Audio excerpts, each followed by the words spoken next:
I am a firm believer that you can't have an amazing relationship, at least long term, without connection. A lot of people get by on that initial hype, all right, that initial excitement. Oh, they're so wonderful, their resume is so great, blah, blah, blah. Okay, that's cool, but that's not gonna sustain you. Is there something deeper there? Can you two truly be each other, be yourselves with each other? Open up, share your inner thoughts, be emotionally naked with this person. If you can, and you still enjoy their presence, enjoy speaking to them, you feel good when they're around you, okay, we got something we can work with here. Even if everything's not in perfect alignment, we have the foundation to now grow the relationship. But without that, it's just fluff. Is connection something that's created, or is it just, does it only happen between certain people? It only happens between certain people. Really? It's either there or it's not. And you should know it in the first few minutes, or is it maybe it takes... I won't say you'll know it in the first few minutes. I think it can vary. I think it depends on how spiritually in tuned you are, or how emotionally grounded you are. If you're in a very emotionally healthy place, I do think you're going to recognize it very quickly, all right? But a lot of times, you pick up on it, but you're scared to embrace it. You're still rationalizing what's going on here. And we've been programmed to believe it all takes time. So when we see this experience where two people it's like this, they click, and they're feeling these intense feelings right away, everyone else is saying, slow down, this can't be real, or you're jumping the gun. In reality, no. Because in most situations, let's just say if not in a few minutes, the first date, people know. People know, like, there's potential here or there's not, or this one could be the one or they're not. But we rationalize why we should entertain this and move further, give it a chance, waste our time, and then we find ourselves stuck in situations we don't belong in. And now we try to make it work because we've invested so much, and we don't want to now admit that we were wrong or we wasted our time, we're lonely. Various reasons cause us to hang on to situations we don't belong in. But we knew from the beginning. Like when I speak to people who are divorced and I ask them, when did you know? When did you know? Yeah. A lot of people like my wedding day, or like, it's exactly. Like, I knew when I was walking down the aisle. You're like, why did you get married? Exactly. I hate when people answer that way. I'm like, why would you get married? And even way before then. Forget, the marriage day might have been when reality truly hit, or they allowed themselves to see it. But then at that point, what are you going to do? Yeah, you got to follow through. Your family's there, and you don't want to be embarrassed. Exactly. Yeah. But again, the reality is that person saw it way before. But again, they rationalized past it then. And now they found themselves in this more difficult position, and they can't do anything about it. And then they get a divorce a year or two later. They 25 years later. I know, listen, I know one couple who were married for 25 years. After they got divorced, everyone was against it because on the outside looking in, they looked like this great couple, all right? But they were miserable, all right, behind closed doors. Well, the wife let me read a letter that the husband wrote her before they got married. No way. I read this letter, and the first thing I say is, why did you ever get married? It was clear as day in this letter that you guys should not have taken that step. What did it say generally? It was just in general calling out all these different issues and problems. It was a clear disconnect between the two. And once I started to learn the real story, you saw that they did not have that deep connection. They were two people who did not fit together. And what they lacked was the other thing I was going to bring up as far as what people need is balance, all right? I think too many times we're fixated on equality and not enough on balance. What's the difference? The difference is this. Equality is almost like, all right, LeBron and Dwayne Wade joined together. They both are alpha males of their team. They're both superstars. They both can shoot. There's some level of equality there. But you know what? They could not win a championship until one decided who's going to be the main person here. It wasn't about equality. It was about balance. It was about complementing each other, learning how to work together.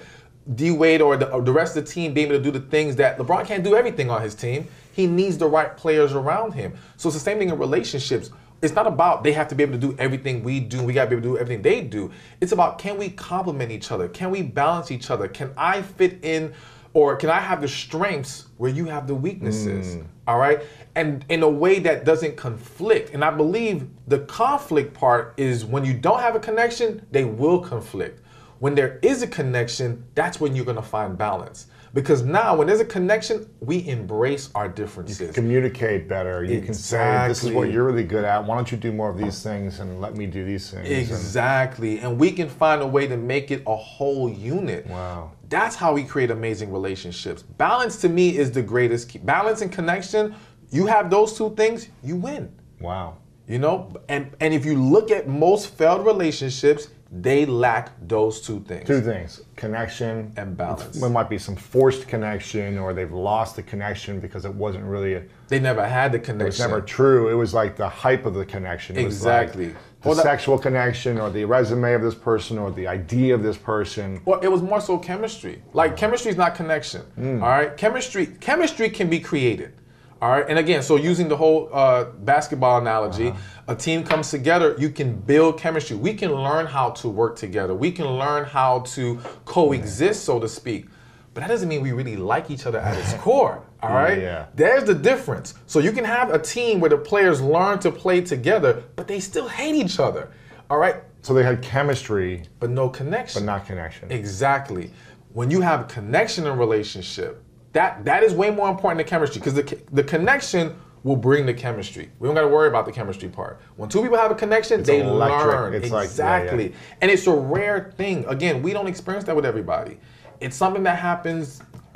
It's rare to find someone who can say they've had that deep, genuine connection more than 2 times in their life, if even twice. All right, it's usually once, to be honest with you. Wow. But I'm gonna give it 2 times. And yes, there are gonna be some people out there that say, well, there's billions of people in this world. Why could, it's not about, yes, is it technically possible?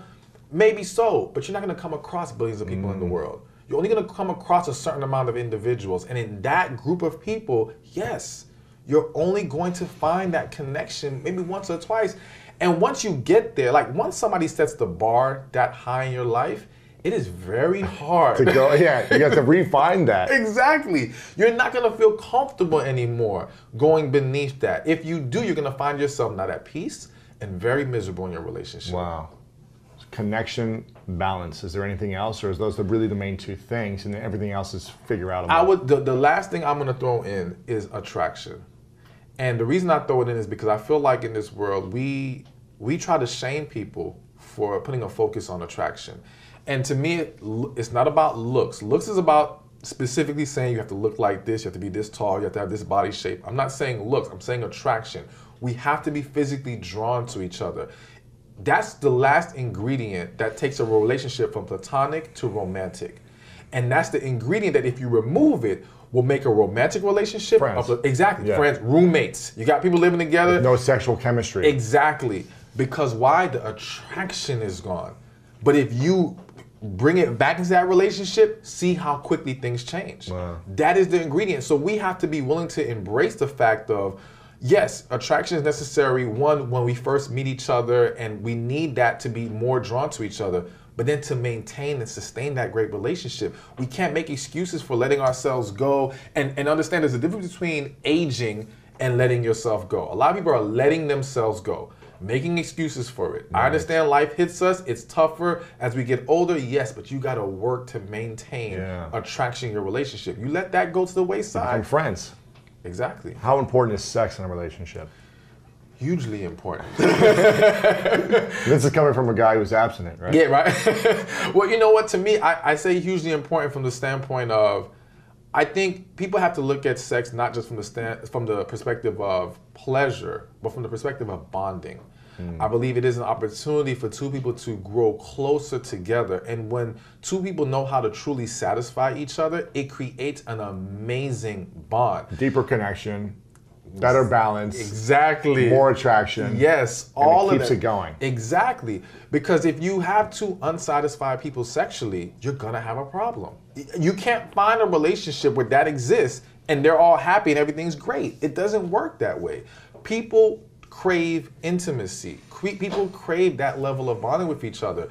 And yes, biologically speaking, we can talk about the needs of a man and a woman and all these things, but I think even going deeper spiritually and all that, sex is important. And we are not taking enough of a mature approach to understanding and learning sex. I think people are very much behind in their understanding of it. Especially in America, it's like we weren't educated. Exactly. It's a very hush-hush type of thing. It's not talked about in schools. Your parents, at least most parents, aren't talking about it until it's like the moment, and it's like, let me say something to just get it out, and then let them figure it out. Well, and not just that, a lot of our parents don't know either. Right. Like, people just don't take time to get more educated on their bodies, on sex, on true sexual satisfaction. There's a lot of lies going on. I tell people all the time, listen, a lot of women aren't being sexually satisfied, all right?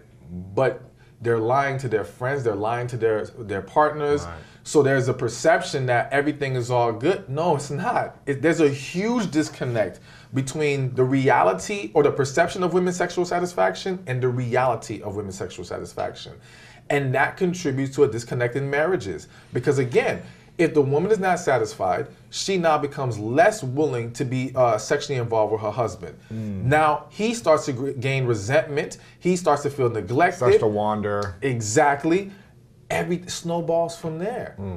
We can't overlook that and act like everything's going to be fine. And we can't say, well, you should love them enough to where it doesn't matter. Listen, we're talking about maintaining a committed relationship.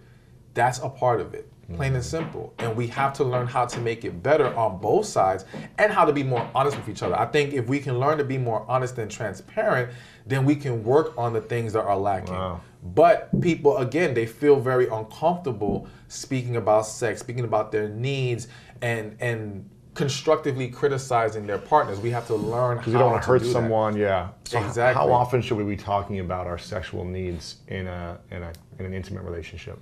Should it be like once a month we sit down and like schedule it out? Is it like pillow talk every week? Like, what should be, again, everyone's different, but what do you think is an appropriate amount of time? Yeah, I think it depends. So what jumps in my head, I would say every 3 months, if I had to put a number on it, all right? But I do think it depends on the couple. I think more so it's when an issue arises, talk about it. There you go. The key is we have to create environments where we can have those talks. See, again, we're laying the wrong foundations in our relationships to where we can't have these open discussions about sex and other things lacking in our relationship. And we're afraid to push our partners away. We're afraid to ruffle the feathers or rock the boat. But if you can't talk to them... We resent things, right? Exactly. And what happens is you hold it in, and now the negative energy comes out in other ways. And now they're confused because they're like, why are they giving me this attitude? And they're thinking, like I said earlier, he's thinking it's about the towel. No, it's not about the towel. It's really about something else that you're not telling him. So we need to be more honest and transparent, and we need to create an environment where we can have this talk and you're not going to take it personally to the where you're going to internalize it or allow it to now throw our relationship off because you're getting upset and you're allowing it to, have a negative impact. No, take it as, okay, that's how you feel. Cool. Let's work on this. How can we make this better? We have to be serious about tending to the needs of our partner if we're going to have successful relationships. Yeah. There's so many divorces happening. It's higher than ever, right? Yeah. I think we had a divorce attorney on who's talking about how it's higher than ever. There's also even more people who stay married who probably should be divorced, who aren't happy. And so it sounds like there's a very small percentage of married people who've been together for many years who are actually still thriving in relationship. Maybe I'm wrong. Maybe there's more, but it sounds like it, right? There's a very small percentage that are having like these incredible, long-lasting marriages and relationships that have the attraction and connection and balance and all these things. Why do you think that is, and how can we decrease the number of failed relationships? Or is that the wrong question to ask? No, I think it's a good question. I think, well, one, we have to understand marriage is not the issue. It's marrying the wrong person and marrying for the wrong reasons, all right? And then underlying to those things is the lack of healing. Because it's the lack of healing that leads us into these wrong relationships and allows us to entertain situations we should not entertain. Because again, for example, if you're a guy or woman, if you've been through some things and now you think you don't deserve that great person, that great relationship, because your perception of yourself is low, now you're gonna just latch on to whoever comes around who says, I wanna be with you and willing to give you what you want at that moment. Yeah. And you're thinking, okay, this is safe, this will work, let me go ahead and go with it, but you're never truly into them like that. It's never gonna be the relationship it needs to be. Hey, thank you for watching this video. Be sure to check this one out right here, and I'll see you there. One of those habits of a man you should not marry is he's complacent, All right, now I want to read you the exact definition before I break this down. All right, the definition of complacent is showing